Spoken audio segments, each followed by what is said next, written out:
इसमें देखते हैं बेटा, यदि हम केमिकल प्रॉपर्टीज देखेंगे, इसका रासायनिक गुणधर्म, तो इसके रासायनिक गुणधर्म को किस प्रकार से समझा जा सकता है ना। तो ये रासायनिक गुणधर्म आप समझ सकते हैं कि रासायनिक गुणधर्म किसे कहा जाता है कि यह किस अभिक्रिया, किस अभिकारक के साथ या किसी पदार्थ के साथ कौन सी अभिक्रिया देने वाला है ना, तो वो उसका रासायनिक गुणधर्म कहलाता है। तो हम इसको रासायनिक गुणधर्म में देख लेते हैं कि रासायनिक जो हमारे पास क्या होंगे, गुणधर्म होंगे, क्या होंगे, केमिकल प्रॉपर्टीज, जिसको हम केमिकल प्रॉपर्टीज या रासायनिक गुणधर्म के रूप में समझ सकते हैं। तो इसका नाइट्रिक अम्ल के जो रासायनिक गुणधर्म है, पहला है अपघटन। नाइट्रिक अम्ल हमने अच्छी तरह देखा हुआ है, ठीक है ना, और उसका हमने डाइल्यूशन भी किया था। तो पहले इसमें यदि पहला नंबर देखेंगे तो पहला नंबर इसका अपघटन है। क्या है बेटा? अपघटन, डिकम्पोजिशन। इन अभिक्रियाओं को हम कर भी सकते हैं जितना हो पाएगा पॉसिबल, ठीक है ना, सभी लैब में होना संभव नहीं है, लेकिन फिर भी ठीक है ना, पहला डिकम्पोजिशन है। तो नाइट्रिक अम्ल हमारे पास क्या होता है, यदि हम 4 मॉलिक्यूल इसके लेंगे नाइट्रिक अम्ल के, कितने मॉलिक्यूल? 4 मॉलिक्यूल। हमने 4 मॉलिक्यूल लिया HNO3, ठीक है ना, और इसको हम क्या करते हैं, यदि हम इसको गर्म करते हैं, नाइट्रिक अम्ल को हम क्या करते हैं, गर्म कर दें, यदि हम इसको क्या करते हैं, गर्म करते हैं, तो गर्म करने पर ये क्या बना देगा, 2 मॉलिक्यूल H2O बना देगा, और साथ साथ में क्या होगा, 4 मॉलिक्यूल NO2 और ऑक्सीजन निकलेगा। देखो यहाँ 3 चीजें निकल रही है हमारे पास, क्या क्या है, एक तो है जलवाष्प, साथ साथ में नाइट्रिक अम्ल और ऑक्सीजन साथ में निकल रही है, ठीक है। तो ये इस प्रकार से इसका अपघटन होता है नाइट्रिक अम्ल का, ठीक है ना, अपघटित होकर के इस प्रकार से अन्य कंपाउंड बना देता है। दूसरा बेटा, यदि हम इसमें और आगे चलते हैं कि अम्लीय लक्षण, हमें पता है कि जो नाइट्रिक अम्ल है वो क्या है, अम्लीय है, लेकिन उसके लक्षणों को कैसे पता लगाएंगे, ये अम्लीय है, ठीक है ना। तो अम्लीय लक्षण को जानने के लिए हम क्या कर सकते हैं, इसमें लिख सकते हैं अम्लीय लक्षण, ठीक है ना, अम्लीय लक्षण जो उसका एसिडिक कैरेक्टर्स है, क्या क्या हो सकते हैं, कैसे कैसे हम सिद्ध करेंगे इसमें एसिडिक कैरेक्टर्स है ना, अम्लीय गुण है।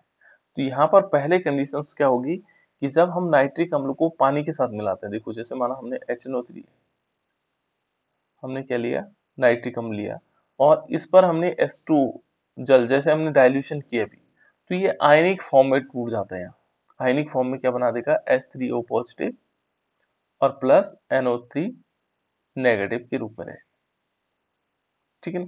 और जो ये NO3 है, ये क्या करेगा, ये अभिक्रिया करता है। जैसे माना सपोज हमने लिया, मान लीजिए ये तो रासायनिक अभिक्रिया है, और इसमें देखेंगे तो यहाँ अम्लीय गुण कौन दिखाता है, जो H3O पॉजिटिव इस रूप में है, ठीक है। तो ये अम्लीय मॉलिक्यूल है। अब पता कैसे लगा सकते हैं, देखो अम्ल को हम क्या करते हैं, क्षार के साथ अभिक्रिया करते हैं, तो विलयन हमारे पास क्या होता है, साल्ट फॉर्मेशन होता है, साल्ट माने लवण का निर्माण होता है। जब भी हम क्या करते हैं, किसी भी अम्ल को किसी भी क्षार के साथ अभिक्रिया करवाते हैं, तो उससे क्या होता है, लवण का निर्माण होता है। तो लवण का निर्माण जैसे इसमें देखो बेटा, हमने लिया क्षार, क्षार क्या है, जैसे हमने सोडियम हाइड्रोक्साइड लिया, इसका नाम क्या है, सोडियम हाइड्रोक्साइड, ये क्या है, एक प्रकार का क्षार है। और इस पर जब हम क्या करवाएंगे, नाइट्रिक अम्ल की अभिक्रिया करवाएंगे, HNO3, ये है नाइट्रिक अम्ल। तो यहाँ पर जो हमारे पास बनेगा वो बनेगा सोडियम NaNO3।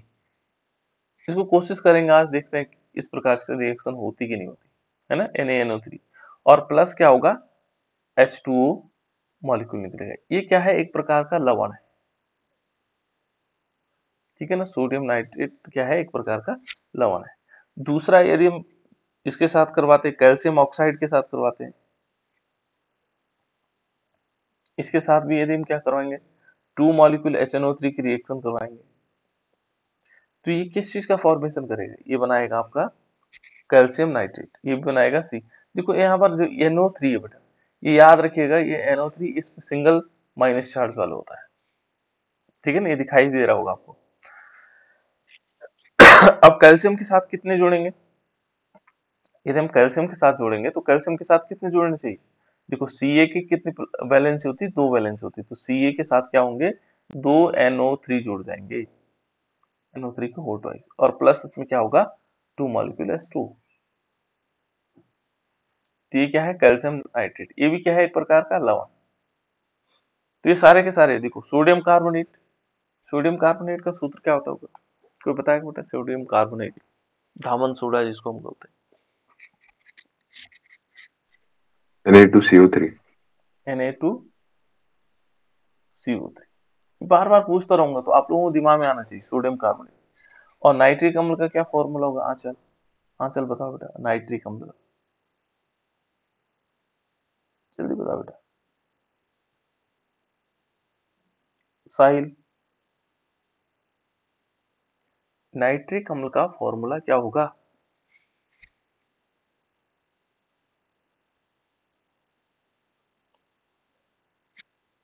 दिव्या तू बता बेटा, नाइट्रिक अम्ल का फॉर्मूला। ये तो सोडियम कार्बोनेट का फॉर्मूला है, नाइट्रिक अम्ल का क्या फॉर्मूला?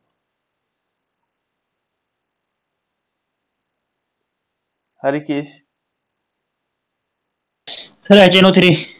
बिल्कुल, ये तो पढ़ रहे हैं बेटा हम। देखो नाइट्रिक अम्ल ऊपर से पढ़ रहे हैं हम। नाइट्रिक अम्ल का फॉर्मूला होता है HNO3। ठीक है, 2 मॉलिक्यूल क्या लेंगे? HNO3। ये नाइट्रिक अम्ल है। क्या है ये? नाइट्रिक अम्ल। जिसके बारे में हम पढ़ रहे हैं वो नाइट्रिक अम्ल ही तो है। ठीक है ना? और इस नाइट्रिक अम्ल की हम अभिक्रिया करवाएंगे तो ये किस प्रकार से होगा? ये बना देगा 2 मॉलिक्यूल NaNO3, और प्लस इसका नाम है सोडियम नाइट्रेट, है ना? और प्लस इसमें क्या होगा? H2O निकलेगा, और साथ साथ में कार्बन डाइऑक्साइड निकलेगा, देखो कार्बन डाइऑक्साइड। ठीक है ना? अब एक और होता है बेटा, देखो सोडियम बाइकार्बोनेट, सोडियम बाइकार्बोनेट या सोडियम हाइड्रोजन कार्बोनेट। ठीक है, इसका फॉर्मूला क्या होगा? Sodium bicarbonate, NaHCO3। NaHCO3। इसका नाम, इसको हम बेकिंग सोडा भी कहते हैं। क्या कहते हैं इसको? बेकिंग सोडा, खाने का सोडा, है ना? जो हम खाने में डालते हैं वो सोडा है ये। तो ये सोडियम बाइकार्बोनेट है, इसको क्या बोलते हैं? Sodium bicarbonate. ये सोडियम बाइकार्बोनेट NaHCO3। ठीक है ना? इस पे फिर नाइट्रिक अम्ल की अभिक्रिया करवाएंगे। तो साहिल क्या है बेटा नाइट्रिक अम्ल का फॉर्मूला बताओ? साहिल, 2HNO3। 2 नहीं होगा बेटा, है ना? 2 तो मॉलिक्यूल लिए, ये वाला नहीं होता फॉर्मूले में, ये वाला कभी फॉर्मूले में नहीं होता। क्या होता है? HNO3। ये जो 2 लगा हुआ है ये तो नंबर ऑफ मॉलिक्यूल्स है, कि 2 हैं, 3 हैं, 4 हैं, इनकी नंबर होगी, है ना? HNO3। बिल्कुल, HNO3 क्या होगा? HNO3 ये है नाइट्रिक अम्ल, इसको हम बोलेंगे नाइट्रिक अम्ल, HNO3, है ना? अब इसमें हम नंबर ऑफ मॉलिक्यूल्स जितने लगाना चाहे, हमें 2 की जरूरत है 2 लेंगे, 3 की जरूरत है ना? तो नाइट्रिक अम्ल का फॉर्मूला है HNO3, और इसमें क्या बनेगा? देखो ये बन जाएगा सोडियम नाइट्रेट। ठीक है ना? और प्लस इसमें क्या होगा? H2O बनेगा, साथ साथ में कार्बन डाइऑक्साइड निकलेगा, CO2 गैस निकलेगी। तो ये केमिकल प्रॉपर्टीज हो गई किसकी? ये अम्लीय लक्षण है किसके? किसके हैं? अम्ल के लक्षण को हम क्षार के साथ अभिक्रिया करवाएंगे तो क्या बनाएगा? लवण का फॉर्मेशन करता है। तो ये सारे के सारे क्षारीय गुण दिखाते हैं। इनके पास क्या होता है? क्षारीय गुण होता है, जैसे सोडियम हाइड्रोक्साइड, ये सारे, है ना? और ये जो बने हुए हैं ये सारे लवण हैं, जिनको हम साल्ट बोलते हैं, नमक। ठीक है ना? साधारण नमक का सूत्र तो NaCl होता है, ये भी लवण है ना? जो खाने योग्य लवण होता है वो NaCl होता है, सोडियम क्लोराइड। और ये भी लवण है, लेकिन ये दूसरे प्रकार के लवण है। ठीक है, जिनको खाया नहीं जा सकता है। ठीक है, ये भी है तो लवण है, लेकिन इनको खाया नहीं जा सकता। तो यहाँ पर इस टाइप से है। ठीक है, नेक्स्ट है बेटा इसके बाद, ये तो था अम्लीय लक्षण। दूसरा है बेटा इसमें ऑक्सीकारक गुण। ठीक है ना? ऑक्सीकारक, तो ऑक्सीकारक क्या होता है? यदि आप लोग देखोगे तो ऑक्सीकारक किसे कह सकते हैं? ऑक्सीकारक, सर जो दूसरे का ऑक्सीकरण करे वो खुद का अपचयन होता हो। बिल्कुल। ठीक है ना? यानी कि ऑक्सीकारक गुण, ऑक्सीकारक गुण होता है HNO3 क्या करेगा? दूसरे का ऑक्सीकरण करेगा, दूसरे का ऑक्सीकरण। जो दूसरे का ऑक्सीकरण करे तो ऑक्सीकरण दूसरे का करेगा। ऑक्सीकरण क्रिया में क्या होता है? ऑक्सीजन का जुड़ना। ये तो होता है ऑक्सीकारक गुण माने ऑक्सीजन का जुड़ना। क्या हुआ? ऑक्सीकरण में क्या होता है? ऑक्सीकरण में ऑक्सीजन का जुड़ना। ये देखो दूसरे का ऑक्सीकरण करेगा, तो दूसरे का ऑक्सीकरण करेगा मतलब दूसरे में क्या होगा? ऑक्सीजन जुड़ेगा। फिर क्या होगा? ऑक्सीकरण में और क्या होता है बेटा? हाइड्रोजन का निकल हाइड्रोजन निकलना। और क्या होता है? इलेक्ट्रॉन इलेक्ट्रॉन क्या होता है? जुड़ते हैं इसमें, निकलते हैं। निकलते हैं सर। हाँ, तो इलेक्ट्रॉन का निकलना। ये तीन प्रोसेस को देख लो, ये तीन चीजें होंगी, है ना? तो ये क्या करेगा? ये जो ऑक्सीकारक होगा ये क्या करेगा? ऑक्सीजन देगा, तभी तो जुड़ेगा। ये तो ऑक्सीजन देगा ये, ठीक है ना? या क्या करेगा? हाइड्रोजन निकलना माने ये हाइड्रोजन को ग्रहण करेगा। कौन? ऑक्सीकारक, ठीक है ना? या फिर क्या करेगा? इसमें से इलेक्ट्रॉन, इलेक्ट्रॉन को ग्रहण करेगा। ये इलेक्ट्रॉन करेगा तो तभी तो इसका ऑक्सीकरण होगा। दूसरे पदार्थ का ऑक्सीकरण का मतलब जब वो उससे क्या करेगा, ये तो इलेक्ट्रॉन क्या होगा? ये जुड़ना, ये क्या होगा? यहाँ जुड़ेगा, तो इसका मतलब ये देगा तभी तो जुड़ेगा इसमें, है ना? और ये क्या होगा? हाइड्रोजन का निकलना हो गया। हाइड्रोजन कब निकलेगा? जब ये ग्रहण करेगा उस हाइड्रोजन को। ये हाइड्रोजन को जब ग्रहण करेगा तभी तो इससे निकलेगा जिसका ऑक्सीकरण होना है। इलेक्ट्रॉन यहाँ से निकलेगा जब ये ग्रहण करेगा। तो ऑक्सीकारक की प्रॉपर्टीज क्या होती है? ये तो ऑक्सीजन देता है, हाइड्रोजन को ग्रहण करता है, ठीक है ना? हाइड्रोजन को ग्रहण करेगा, साथ साथ में इलेक्ट्रॉन भी ग्रहण करेगा। तो ये प्रोसेस में बेटा, ठीक है ना, कि ऑक्सीकारक इसे कहेंगे।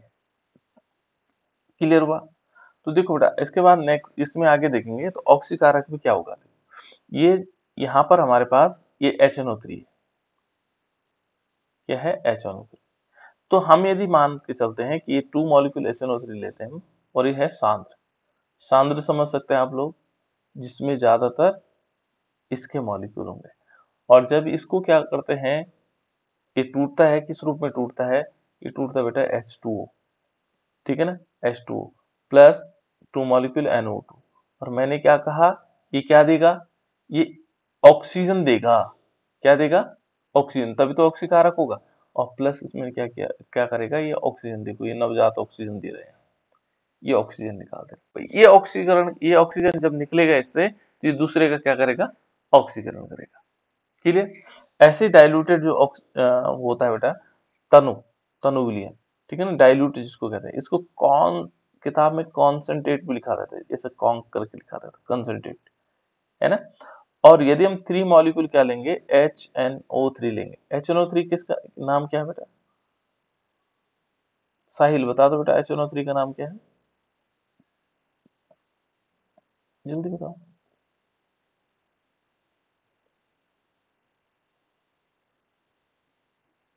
ये है बेटा डाइल्यूट, तनु। क्या होता है बेटा? तनु विलयन हम इसको बोलते हैं। साहिल, मोबाइल ऑन करके, चलो हाँ चल तुम बताओ बेटा, HNO3 को क्या बोलते हैं? नाइट्रिकम। इसको बोलते हैं नाइट्रिकम, ठीक है बेटा, ठीक है ना? ये क्या है? नाइट्रिकम। तो HNO3 ये डाइल्यूटेड है और इसमें हम क्या करेंगे? देखो जैसे यहाँ पर होगा, ये बना देगा बेटा H2O, एक H2O बनेगा और प्लस क्या होगा? 2 मॉलिक्यूल NO बन जाएंगे। NO को क्या कहते हैं?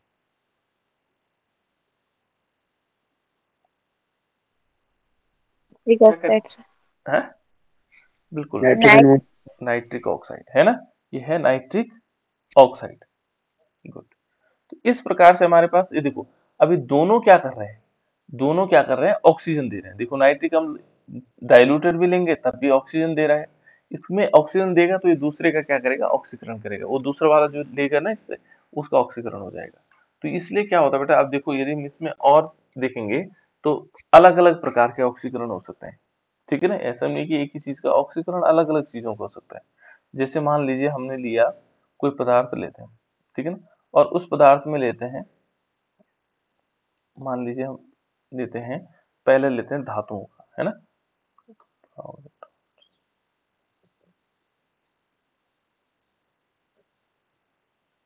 देखो बेटा, पहला नंबर यदि हम लेते हैं तो ये है धातुओं का ऑक्सीकरण। पहले नंबर पे लेते हैं तो धातुओं का ऑक्सीकरण। ऑक्सीकरण तो होता है लेकिन किसका? धातुओं का ऑक्सीकरण। कुछ अभिक्रियाएं हमारे पास अब आसानी से हमने, क्योंकि हमने डाइल्यूशन कर रखा बेटा, इसका हमने डाइल्यूशन किया हुआ है ना, नाइट्रिक अम्ल को हमने डाइल्यूट किया हुआ है। अब हम उसका प्रयोग यहाँ इन जगहों पर कर सकते हैं टेस्ट के रूप में। केवल थोड़ी सी कुछ चीजें अभिक्रियाएं होंगी, लेकिन कुछ अभिक्रियाएं नहीं हो पाएंगी, क्योंकि वो क्या नहीं है, लैब की रिएक्शन ही नहीं है। ठीक है ना, लैब में यदि हम थोड़े से प्रयास करते हैं तो इन अभिक्रियाओं को हम देख भी सकते हैं कि कुछ अभिक्रियाएं हो पाएंगी, कुछ तो ड्रास्टिक अभिक्रियाएं होती हैं। तो यहाँ पर ये देखो, जैसे धातु हैं, जो हमारे पास धातु होंगे उनका हमने क्या करना है, ऑक्सीकरण करना है। तो हो सकता है धातुओं का,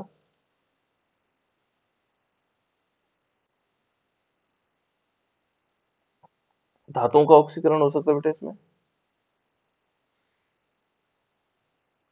जितनी भी धातुएं हैं इनमें से यदि हम ऑक्सीकरण करना चाहेंगे तो नाइट्रिक अम्ल डालने पर क्या होगा, विभिन्न अलग अलग प्रकार के उत्पाद बनते हैं। ठीक है ना, जैसे यदि हम धातुओं की श्रेणी में देखेंगे, पहला नंबर यदि लेते हैं, पहला नंबर यदि किसी धातु को लेते हैं तो जिंक को लेते हैं। ठीक है, धातुओं का ऑक्सीकरण में यदि हम देखें तो पहला यदि देखेंगे तो पहला है इसमें जिंक। तो जिंक के साथ, जो जिंक के हमारे पास चूर्ण होगा, जिंक के साथ, तो पहले हम लिखते हैं जिंक के साथ। तो जिंक के साथ किस प्रकार से होगा, जिंक चूर्ण लेंगे। ठीक है ना, थोड़ी सी मात्रा में लेना बेटा। टेस्ट ट्यूब में हम लेते हैं तो टेस्ट ट्यूब इतनी बड़ी है, उसमें से टेस्ट केवल हम परीक्षण करने के लिए यहाँ थोड़ी सी मात्रा यहाँ पर जिंक ले लेंगे और फिर उसमें क्या कर देंगे, नाइट्रिक अम्ल मिला देंगे। ठीक है ना, और कौन सा वाला, सांद्र नाइट्रिक अम्ल। तो यहाँ पर हमने जैसे जिंक लिया, ठीक है ना, जिंक, ये जिंक हमारे पास Zn, और इसमें हमने क्या लिया, कंसंट्रेट नाइट्रिक अम्ल, सांद्र है ना, HNO3। तो ये क्या करेगा, ये हमारे पास बना देगा जिंक नाइट्रेट ZnNO3 की होल ट्वाइस, और प्लस इसमें क्या बन जाएगा, 2 मॉलिक्यूल H2O बनेंगे। ठीक है ना, साथ साथ में क्या होगा, यहाँ पर 2 मॉलिक्यूल NO2 नाइट्रोजन डाइऑक्साइड निकलेगा। ये अभिक्रिया बन जाएगी। अब इसका परीक्षण करना थोड़ा कठिन होगा कि हमारे पास बना क्या क्या, है ना, थोड़ी सी कठिनाई होती है, लेकिन फिर भी हम कर सकते हैं उसको। ठीक है, कुछ चीजें हम जानकारी नहीं प्राप्त कर सकते हैं। यदि हम किसके साथ लेंगे, देखो ये तो जिंक के साथ अभिक्रिया हुई, किसकी, सांद्र विलयन की, कंसंट्रेट सॉल्यूशन। यदि हम इसकी जगह क्या करते हैं, तनु विलयन लेते हैं, जो हमने डाइल्यूट किया हुआ है। ठीक है ना, तो हम क्या करेंगे, जैसे जिंक के साथ हमने लिया डाइल्यूट, डाइल्यूट किसके साथ, HNO3 के साथ, डाइल्यूशन हमने कर रखा है ना। तो हम क्या लेंगे, यहाँ पर 4 मॉलिक्यूल जिंक लेंगे, और इस पर हम क्या कराएंगे बेटा, 10 मॉलिक्यूल HNO3 नाइट्रिक अम्ल। इस 10 मॉलिक्यूल, ये 4 है बेटा, है ना, 4 मॉलिक्यूल HNO3 जो हमारे पास जिंक के होंगे, और ये क्या होगा, डाइल्यूट होगा। इसको ऐसे भी लिखा जाता है बेटा, DIL भी लिखते हैं ना, डाइल्यूट। डाइल्यूट का मतलब हो गया यहाँ पर तनु, तनु विलयन, डाइल्यूट हो गया, है ना। और ये क्या बना देगा, ये बना देगा हमारे पास जिंक नाइट्रेट। तो ये बनाएगा 4 मॉलिक्यूल बन जाएंगे Zn, और यहाँ पर होगा NO3 और इसके होल ट्वाइस, और प्लस इसमें क्या होगा, 5 मॉलिक्यूल H2O, और प्लस देखो यहाँ पर ये बन जाएगा N2O nitrous oxide, laughing gas जिसको हम कहते हैं। तो देखो हमने नाइट्रिक अम्ल से क्या बना दिया, लाफिंग गैस बना दी, पर लेकिन क्या होना चाहिए, डाइल्यूटेड होना चाहिए। ठीक है ना, तो हम इस लाफिंग गैस को भी बना सकते हैं, क्योंकि हमारे पास लैब में हो सकता है उस प्रकार का रिएजेंट ना हो, प्योर फॉर्म में ना हो, कई चीजें हैं। तो लेकिन हमारे पास ये नाइट्रस ऑक्साइड बन जाएगा, जिसको हम लाफिंग गैस कहते हैं। ठीक है ना, देखो बेटा, यदि हम अति तनु यानी कि बहुत ही ज्यादा डाइल्यूटेड देते हैं, ठीक है ना, यहाँ पर लिख सकते हैं हम अति तनु, यानी कि जो हमारे पास बहुत ही ज्यादा तनुता वाला है, अति तनु नाइट्रिक अम्ल। ये हमने अति तनु नाइट्रिक अम्ल लेते हैं तो क्या होगा, देखो कितनी इंपॉर्टेंट चीजें हैं हमें याद रखने के लिए, अभी तो थोड़ी देर सोचना होगा। देखो लाफिंग गैस बनानी है, तो लाफिंग गैस नाइट्रिक अम्ल से बनेगा, हमने जिंक की अभिक्रिया करवाई, लाफिंग गैस बन गई। डाई नाइट्रोजन हो गया, ये भी किससे बन गया, जिंक से बन गया। तीसरा हमारे पास यदि देखेंगे तो तीसरा अमोन, देखो क्या क्या चीजें बन सकता है। यदि हम क्या करते हैं, जिंक को लेते हैं, Zn को, एक बार प्रयास करने में कुछ नहीं जा रहा है ना, हो सकता है बने या ना बने। क्योंकि न बनने का कारण यहाँ ये हो सकता है कि हमारे जो रिएजेंट है वो प्रॉपर है भी कि नहीं है, ठीक है ना। तो देखो यहाँ पर क्या हो सकता है बेटा, देखो हम क्या लेंगे, 10 मॉलिक्यूल HNO3, ये है नाइट्रिक अम्ल। और HNO3 क्या होगा बेटा, ये होगा अति तनु, इसको हम बोलेंगे अति तनु, बहुत ज्यादा तनुता होगी जिसमें। हो सकता है ये 10% हो, 10% इसमें क्या, 10% क्या, या 5% हो। 5% तो हमारे पास क्या होगा, नाइट्रिक अम्ल होगा, 95% वाटर होगा, है ना, ये सब कह सकते हैं। या 2% भी हो सकता है। अति तनु का मतलब ये हो गया, है ना। तो जो बहुत ज्यादा तनुता हो जिसमें, अब देखो बेटा इसमें क्या होगा, यहाँ पर बनेगा 4 मॉलिक्यूल जिंक, जिंक नाइट्रेट बनेंगे, जिंक नाइट्रेट सभी में बनेगा। इससे हमें पता लग रहा है NO3 दो बार दो हैं, इसका मतलब क्या होगा, ये दो पॉजिटिव चार्ज वाला है, ठीक है ना। इससे हम ये पता भी लगा सकते हैं। और प्लस इसमें क्या होंगे, 3 मॉलिक्यूल H2O, 3 मॉलिक्यूल H2O, और प्लस क्या बना, अमोनियम नाइट्रेट बना। अमोनियम नाइट्रेट होता है बेटा NH4NO3, ये है अमोनियम नाइट्रेट। तो इस प्रकार से ये बन सकता है। ये किसके साथ हमने किया, जिंक। यदि हमारे पास जिंक का चूर्ण है तो हम आसानी से इन चीजों को बना सकते हैं। दूसरा देखते हैं बेटा इसका, है ना। दूसरा और है, यदि हम इसमें देखेंगे तो आयरन के साथ, आयरन तो हमारे पास मिल ही जाता है, ठीक है ना। आयरन का फॉर्म प्रतीक क्या होता है, शिक्षा, बता बेटा आयरन का सूत्र क्या होता है, आयरन का प्रतीक जिसको हम आयरन से दिखाते हैं, शिक्षा है, शिक्षा रावत, बताओ बेटा शिक्षा।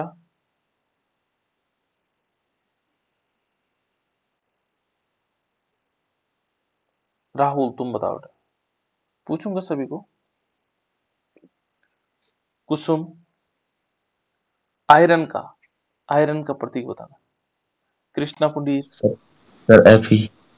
बिल्कुल हाँ राइट, Fe होता है, ठीक है ना। क्या होता है, Fe। तो ये जो आयरन होगा वो होगा F बड़ा होता है और E छोटा, ये प्रतीक है दिखाने का, जिससे हम दिखाते हैं इसको। देखो Fe के साथ हम क्या करते हैं, HNO3 की रिएक्शन करवाते हैं, ठीक है ना। किसकी अभिक्रिया करवाते हैं, HNO3 की। और यहाँ ध्यान रखना में कि ये क्या होगा, तनु विलयन ही ले सकते हैं इसमें, ठीक है ना, अति तनु नहीं बल्कि तनु विलयन लेंगे। तो यहाँ पर हम HNO3 की रिएक्शन करवाएंगे। तो देखो हमने कहा ये क्या करता है, HNO3 क्या करता है, दूसरे का अपचयन करता है। तो देखो यहाँ HNO3 को देखो, पहले इसमें एक कंडीशन ये भी है, धातुओं के साथ अभिक्रिया करके ये क्या बना देता है, HNO3। तो यहाँ पर देखो किस प्रकार से होगा, जैसे हमने Fe लिया और इसमें क्या करेगा, 6 मॉलिक्यूल HNO3, ये है HNO3 को बोलते हैं नाइट्रिक अम्ल। क्या बोलते हैं बेटा इसको, नाइट्रिक अम्ल। और इस नाइट्रिक अम्ल के साथ जब अभिक्रिया होगी तो ये क्या बना देगा, देखो यहाँ पर Fe, और यहाँ पर होगा NO3 की होल थ्राइस। देखो बेटा ये फेरिक नाइट्रेट है। फेरिक कैसे पता लगा, ये 3 वाला है, देखो 3, इसमें 3 पॉजिटिव चार्ज वाला होगा, और प्लस इसमें क्या होगा, 3 मॉलिक्यूल NO2, और प्लस क्या निकल जाएगा इसमें, 3 मॉलिक्यूल H2। देखो यहाँ पर नाइट्रोजन डाइऑक्साइड बना, ठीक है ना। फेरिक नाइट्रेट, इसका नाम क्या है, फेरिक नाइट्रेट। और 2 वाला बनता तो क्या हो जाता, फेरस नाइट्रेट। बिल्कुल फेरस नाइट्रेट होता, ठीक है ना। तो इस प्रकार से हमारे, अब देखो बेटा नेक्स्ट यदि हम देखेंगे, यहाँ पर अति तनु के साथ, ये तो सांद्र विलयन के साथ हमने लिया है ना, सांद्र विलयन के साथ हमने नाइट्रिक अम्ल। उसके बाद हम ले सकते हैं अति तनु नाइट्रिक अम्ल के साथ, किसके साथ, अति तनु नाइट्रिक अम्ल, नाइट्रिक अम्ल, नाइट्रिक अम्ल।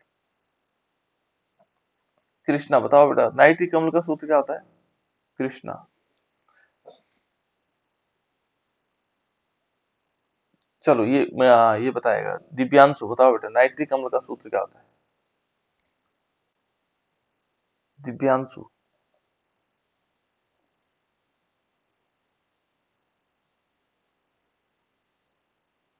अच्छा,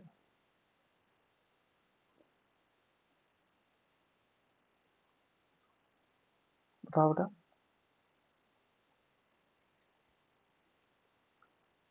अच्छा जी। ये साहिल, बताओ बेटा।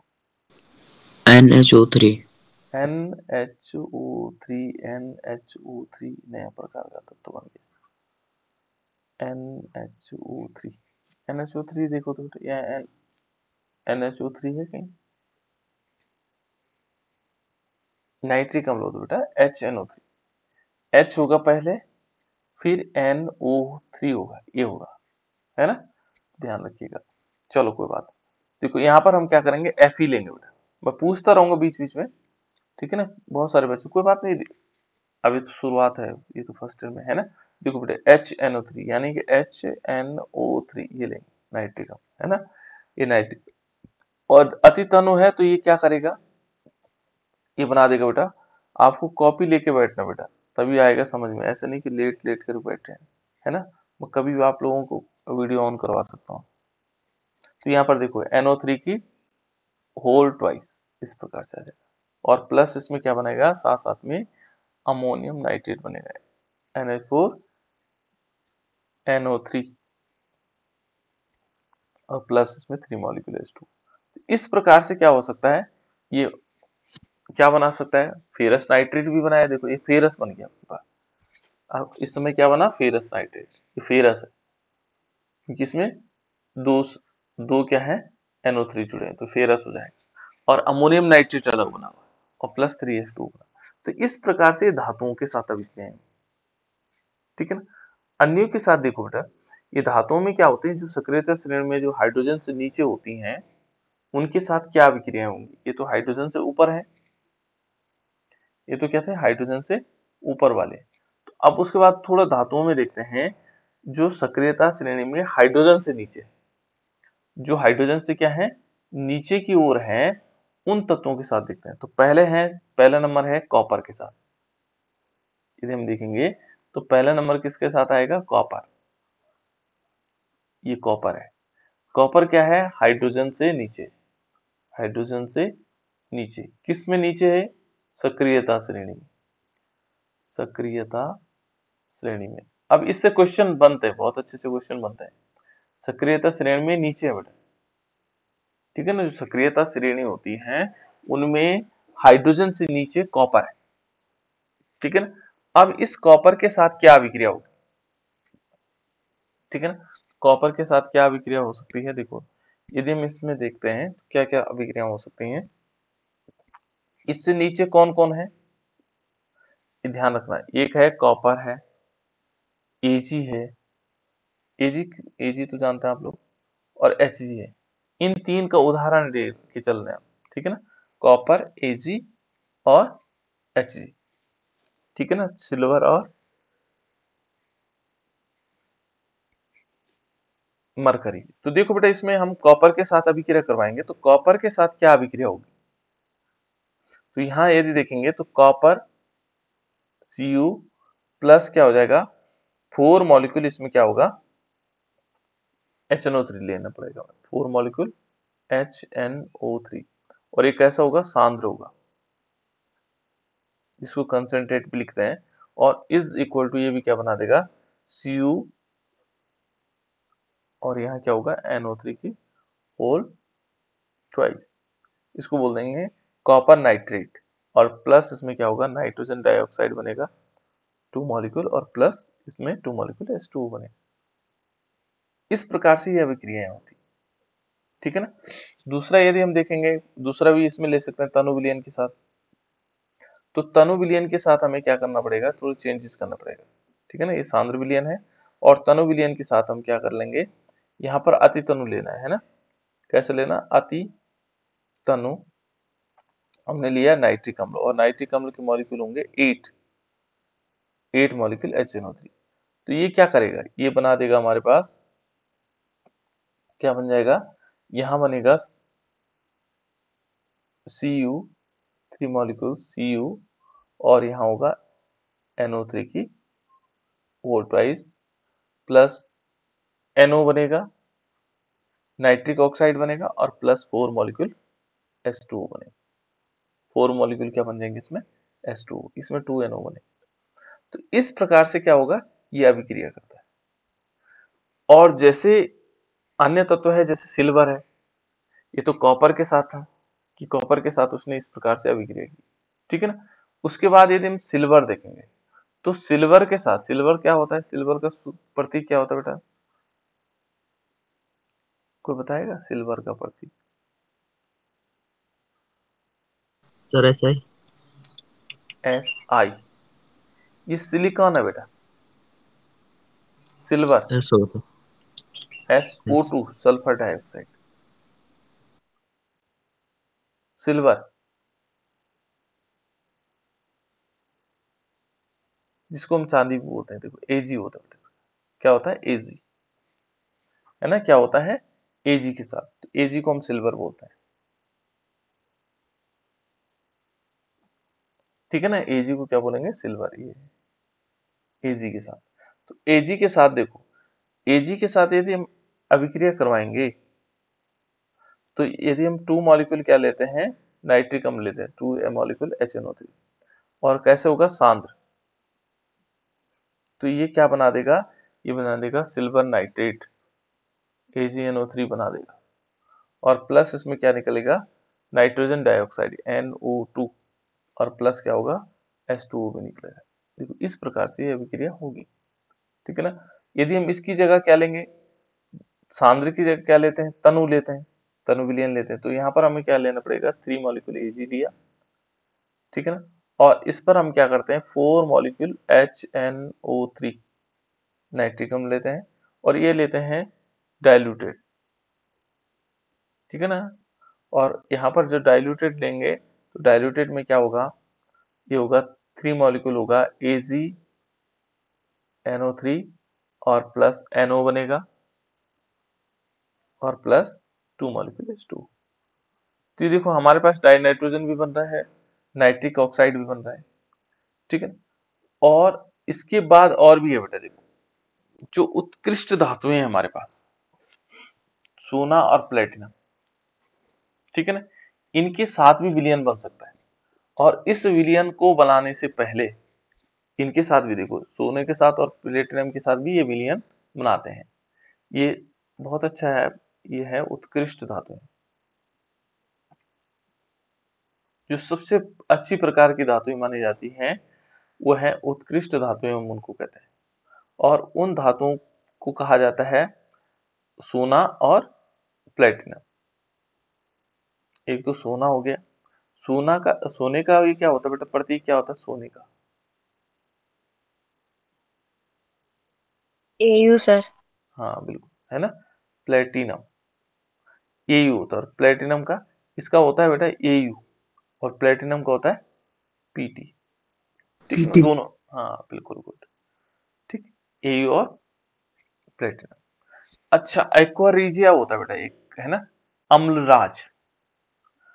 अम्लराज क्या होता है, सूरज बताओ बेटा, अम्लराज किसे कहेंगे, अम्लराज,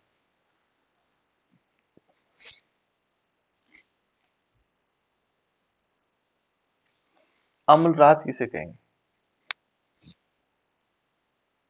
सर याद नहीं। है याद नहीं है, ठीक है। अम्लराज या एक्वारेजिया बोलते हैं बेटा उसको, क्या बोलते हैं, एक्वारेजिया। किसी और को याद है बेटा, सर। हाँ बोलो। सर 3 बार सांद्र HCl तथा 1 बार HNO3 को मिलाने पर परस्पर जो अभिक्रिया होती है उसे हम बिल्कुल, ये कहते हैं, देखो हमारे पास सांद्र HCl है, क्या है बेटा, सांद्र HCl। आज हम बना सकते हैं इसको, एक्वारेजिया को। सांद्र HCl हमने लिया, क्या लेना है, 3 भाग हमने लेने इसके, 3 भाग हमने इसके लिए। 3 भाग का मतलब, यदि हमें 100 ml बनाना हो, 100 ml बनाने हो, हमारे पास मेजरिंग सिलेंडर है इसका, है ना, 100 ml बनाना हो तो हम क्या करेंगे, 75 ml तो ये ले लेते हैं HCl, क्या लेंगे, सांद्र HCl ले लेंगे।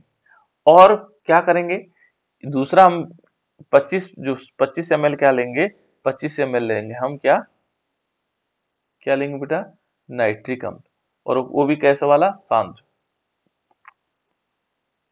सांद्र HNO3। इन दोनों का जो मिश्रण बनेगा वो बनेगा एक्वा रेजिया। ये है बेटा एक्वा रेजिया, है ना। और ये एक्वा रेजिया, इसमें क्या होता आता है, सोना भी इसमें गल जाता है और क्या भी गलता है, प्लेटिनम भी गल जाता है, ठीक है ना, दोनों चीजें गल जाती है। यानी कि इसमें क्या हुआ, 3:1 का, तीन तीन भाग किसके होंगे, HCl के होंगे, और एक भाग किसका होगा, HNO3 का होगा। 3 भाग किसके होंगे, HCl के होंगे, और एक भाग, देखो जिसमें HNO3 है ना, थोड़ा याद रखने लिए थोड़ा दिक्कत आती है इसको कि HNO3 कितना होगा। तो HNO3 इसमें 3 है ना, HNO3 में 3 है, तो 3 का इधर अपोजिट में मल्टीप्लिकेशन कर दो, ठीक है ना, इसके 3 भाग को इधर गुणा कर दो। बस ये याद रखने के लिए हम ऐसे याद रख सकते हैं, है ना।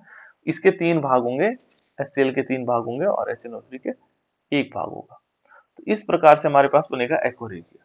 और ये एक्वा रेजिया क्या करता है बेटा, ये एक्वा रेजिया पूरी तरह क्या कर देता है, जैसे सोना हो या चांदी हो उसके साथ विलयन बनाता है, ठीक है ना, और विलयन बना करके उनको पिघला देता है। तो जैसे देखो यहाँ पर कैसे होगा, ठीक है ना। यदि हम एक्वा रेजिया देखेंगे तो एक्वा रेजिया में होता क्या है, इस एक्वा रेजिया की यदि हम प्रोसेस को देखेंगे, इसमें हो क्या रहा है ऐसा, है ना। इसमें क्या होगा, हमने 3 मॉलिक्यूल लिया बेटा HCl, और प्लस इसमें क्या करते हैं, HNO3 नाइट्रिक अम्ल लेते हैं, एक मॉलिक्यूल, है ना। और इसने ये जो बना हमारे पास, ये बना NOCl, इसको बोलते हैं बेटा नाइट्रोसिल क्लोराइड, क्या बोलते हैं, नाइट्रोसिल। इसको हम आज बनाएंगे, लैब में देखते हैं ना, यदि हमें समय मिलता है तो हम इसको बनाएंगे एक्वा रेजिया को, नाइट्रोसिल क्लोराइड, क्योंकि दोनों चीज हमारे पास है, नाइट्रोसिल क्लोराइड। एक तो क्या बनेगा, नाइट्रोसिल क्लोराइड बनेगा, प्लस इसमें क्या होगा, 2H2O निकलेंगे, 2 मॉलिक्यूल क्या बन जाएंगे, H2O निकलेंगे, और साथ साथ में इसमें क्या होगा, नवजात क्लोरीन निकलेगा, 2Cl निकलेंगे। इसको बोलते हैं बेटा नवजात क्लोरीन, क्या बोलते हैं इसको, नवजात क्लोरीन, ये बनता है इसमें। जब ये दोनों मिलाए जाते हैं तो ये चीजें बनती है, एक नाइट्रोसिल क्लोराइड बनता है, H2O बनता है, और ये नवजात क्लोरीन है। और यही नवजात क्लोरीन क्या करता है, इसके साथ अभिक्रिया करता है, जैसे सोना, हमारे पास सोने का फॉर्मूला प्रतीक बताया मैंने अभी, Au। Au के साथ क्या करेगा, ये 3 जो Cl है, ये ये 3Cl यहाँ से नवजात Cl इससे अभिक्रिया करते हैं, और ये क्या बना देते हैं, AuCl3, ठीक है ना। और AuCl3 जब बन जाए, फिर क्या करता है, AuCl3 अगेन किसके साथ अभिक्रिया कर सकता है, HCl के साथ रिएक्शन कर सकता है। तो जैसे AuCl3 बना, और यदि इसको क्या मिला, HCl मिला, हाइड्रोक्लोरिक अम्ल मिला, तो ये क्या कर देगा, ये कन्वर्ट हो जाएगा HAuCl4,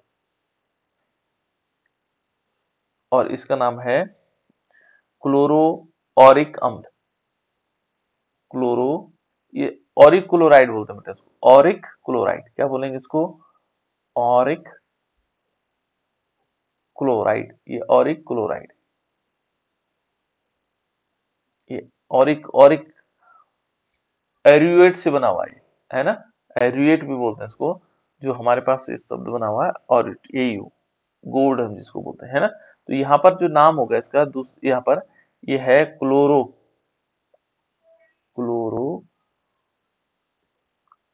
ऑरिक अम्ल, ऑरिक अम्ल, ये आया क्लोरो ऑरिक अम्ल, ठीक है ना।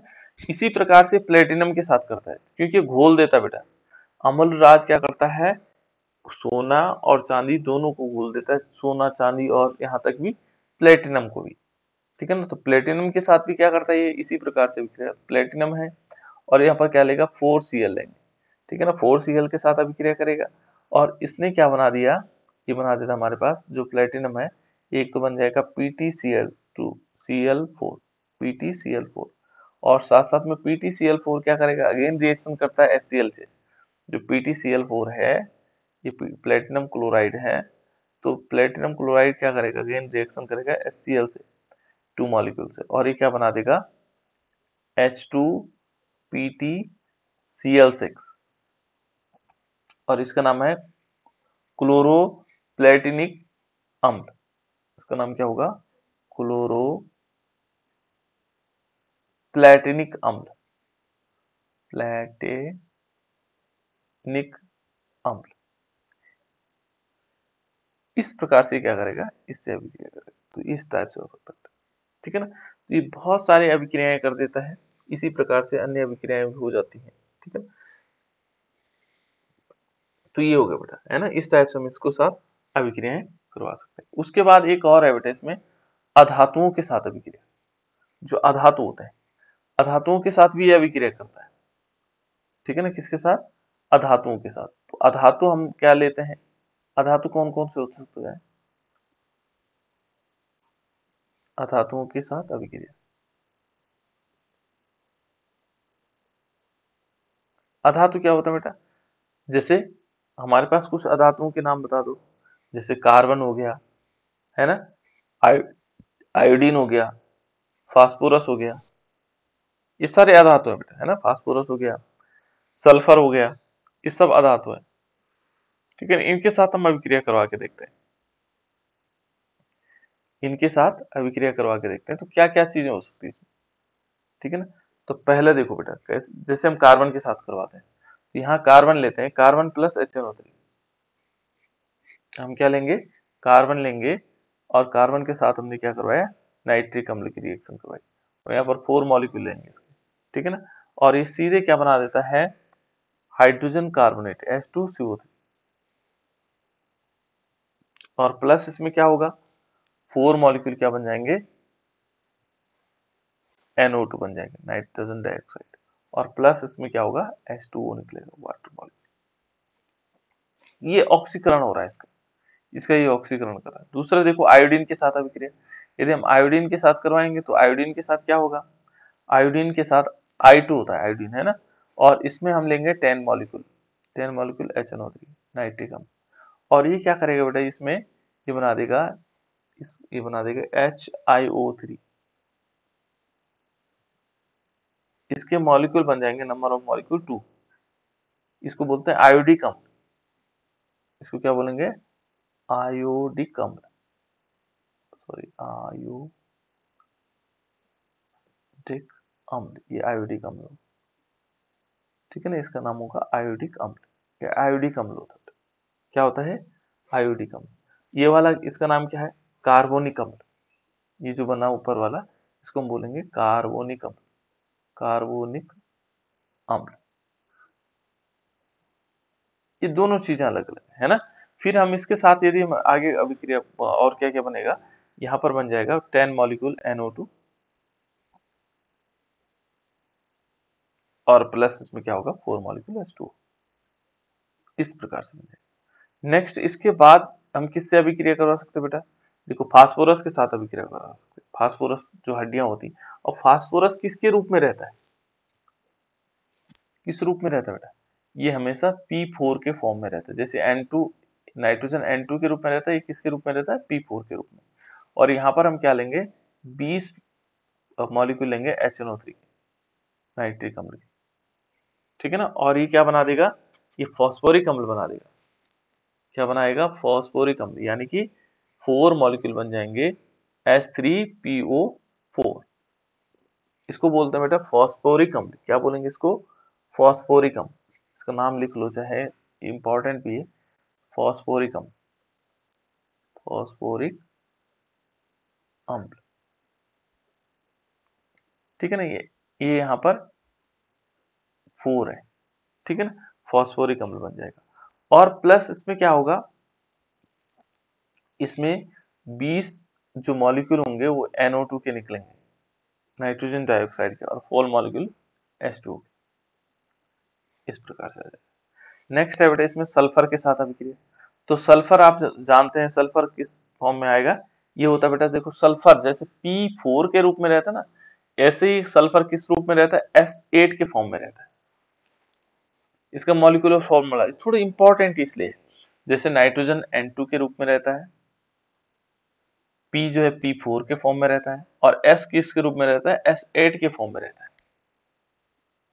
ठीक है ना, ये ध्यान रखना है, ये आप लोगों को बहुत इंपॉर्टेंट चीजें हैं, ये कम उपयोग होती हैं और ध्यान भी नहीं रहता बच्चों को इसका। ठीक है ना, तो S8 और इस पर हम क्या करवाएंगे फिर 48, यानी कि हमारे पास 48 क्या लेने पड़ेंगे हमें, HNO3 के मॉलिक्यूल लेंगे। ठीक है ना, और इस HNO3 के साथ ये क्या बना देगा, ये बना देगा 8 मॉलिक्यूल सल्फ्यूरिक एसिड। ये बहुत डेंजरस एसिड होता है सल्फ्यूरिक एसिड। प्लस क्या होगा 48 मॉलिक्यूल क्या होंगे NO2। ठीक है ना, और प्लस इसमें क्या कर सकते हैं, इसमें हमारे पास 16 मॉलिक्यूल H2।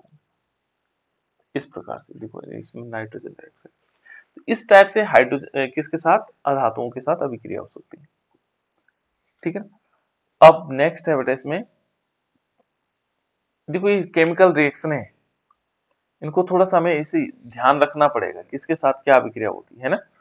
अब इसमें से कुछ रिएक्शन है, अभी तो केवल समझना है, जैसे कुछ चीजें आपको पता लग गई होगी, जैसे S8 हो गया, P4 हो गया, तो कुछ चीजें यहाँ से लेनी है, ऐसे नहीं कि सारी चीजें हमें यहाँ याद हो जाएंगी, और इतना सारे याद रखना बहुत कठिन काम भी होता है। तो कुछ चीजें हमें एक हम जब व्यवहार में आ जाएंगे तो ऑटोमेटिक याद हो जाएंगे। देखो नेक्स्ट है बेटा यौगिक। ठीक है ना, या यौगिकों का ऑक्सीकरण, ये यौगिकों का भी ऑक्सीकरण करता है, जो यौगिक बने होते हैं ठीक है ना, उनका भी क्या करता है, ऑक्सीकरण करता है। ठीक है ना, जैसे हमने देखा, आपने देखा होगा H2S। ठीक है ना, हाइड्रोजन सल्फाइड जिसको कह सकते हैं, हाइड्रोजन सल्फाइड, H2S को क्या बोलते हैं, हाइड्रोजन सल्फाइड। इसका भी ये ऑक्सीकरण करता है, इसका भी क्या करता है, ऑक्सीकरण करता है। तो चलो मैं इसको ऐसा करते हैं, टाइम हो रहा है।